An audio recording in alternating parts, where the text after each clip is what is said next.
Force Honor Guard from Joint Base Anacostia Bowling. And last is an element of the United States Coast Guard Honor Guard from Coast Guard Station Alexandria.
Secretary, this includes honors.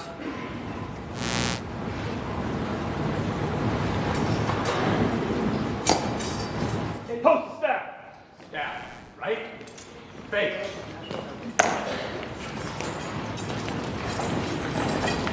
Distinguished guests, please stand for the advancing of the colors and remain standing for the playing of the national anthem.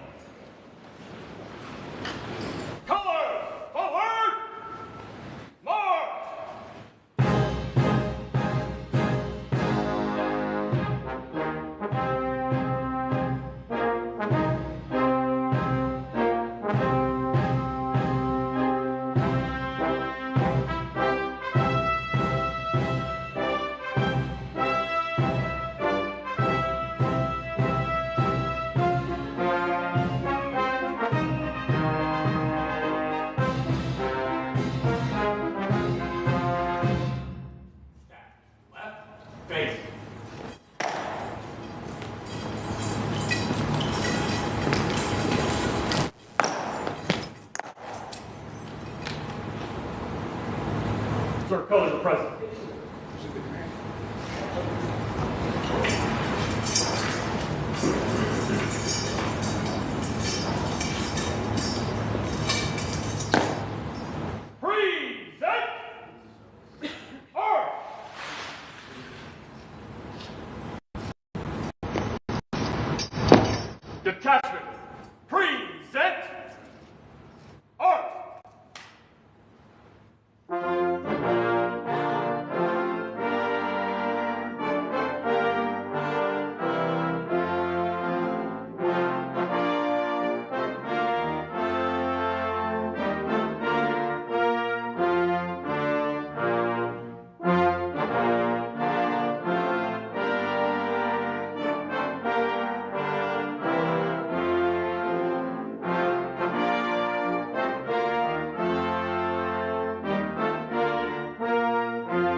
Please be seated.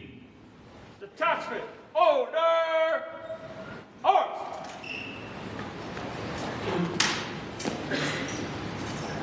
Order! Arms! Ceremonial, at ease!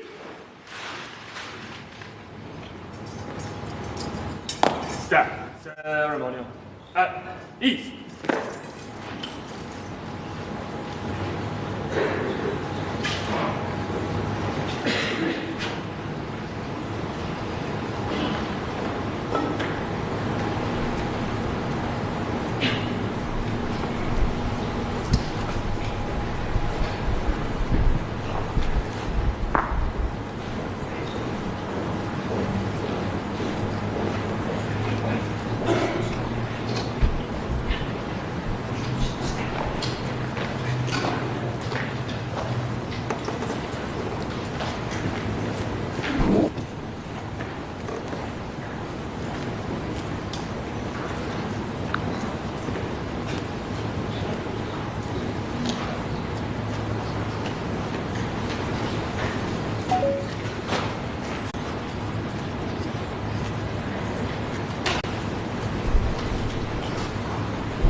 The Distinguished Public Service Medal is being awarded to Joseph R. Biden, Jr. President Joseph R. Biden, Jr. is recognized for distinguished public service as the 46th President of the United States from January 2021 to January 2025. In the face of unparalleled national security challenges, American global leadership under President Biden left both the United States and the Department of Defense far stronger and far better postured for the challenges of the 21st century.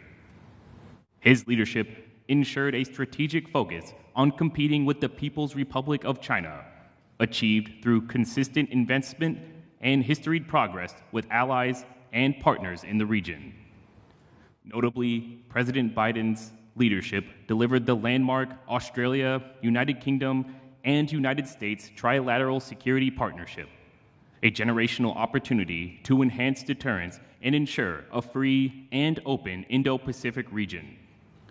His leadership galvanized the North Atlantic Treaty Organization and helped marshal support for Ukraine's defense against Russia's unprovoked invasion, including the provision of tens of billions in critical security assistance. President Biden's leadership also ensured America's ironclad support for Israel's self-defense following the horrific attacks of October 7, 2023. He showed a profound and personal commitment to the Department of Defense and a deep respect and concern for our troops and their families, which resulted in and enabled critical efforts to take care of America's military community. As Commander-in-Chief, President Biden believed in and invested in the United States military, securing historic funding for the Department of Defense to ensure that the United States will have the capabilities that it needs to defend itself and lead far into the future. His extraordinary leadership left America safer and will ensure that the United States military remains the strongest fighting force on earth. The distinctive accomplishments of President Biden reflect great credit upon himself, the Department of Defense, and the United States of America.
The Distinguished Public Service Medal is being awarded to Dr. Jill Biden. Dr. Jill Biden is recognized for distinguished public service in support of members of the United States Armed Forces from January 2021 to January 2025. As the First Lady of the United States of America, Dr. Biden brought a lifetime of personal experience, determination, and selfless service to institutionalize a range of key programs and policies benefiting service members, veterans, families, caregivers, and survivors. Building upon her previous work as Second Lady, she launched the second phase of Joining Forces in 2021, a White House initiative to support military and veteran families, caregivers, and survivors. Through Joining Forces, Dr. Biden led policy efforts focused on supporting military family employment and entrepreneurship, military child education, and military family health and well-being. This was accomplished through interagency collaboration, working directly with service members, veterans, and family members, and linking arms with the nonprofit community. She strengthened the economic security of our military families to include enabling military spouses who are federal employees teleworking overseas access to safer and more secure working and living environments. With personal expertise and passion, Dr. Biden supported the academic achievement of military children by enhancing awareness of the unique needs of military children, specifically military children with disabilities and their families. She also called urgent attention to critical quality of life issues and worked with non-governmental organizations to ensure that all service members, veterans, and their families have the tools they need to succeed. Through Joining Forces, Dr. Biden inspired, educated, and sparked action from all sectors of society to ensure service members, veterans, and their families have the support they have earned and deserve. The distinctive accomplishments of Dr. Biden reflect great credit upon herself, the Department of Defense, and the United States of America.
Stand by.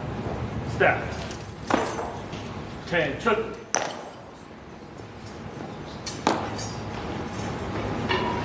Honor, guard. Go.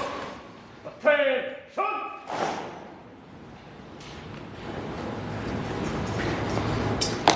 Distinguished guests, please stand for the posting of the colors.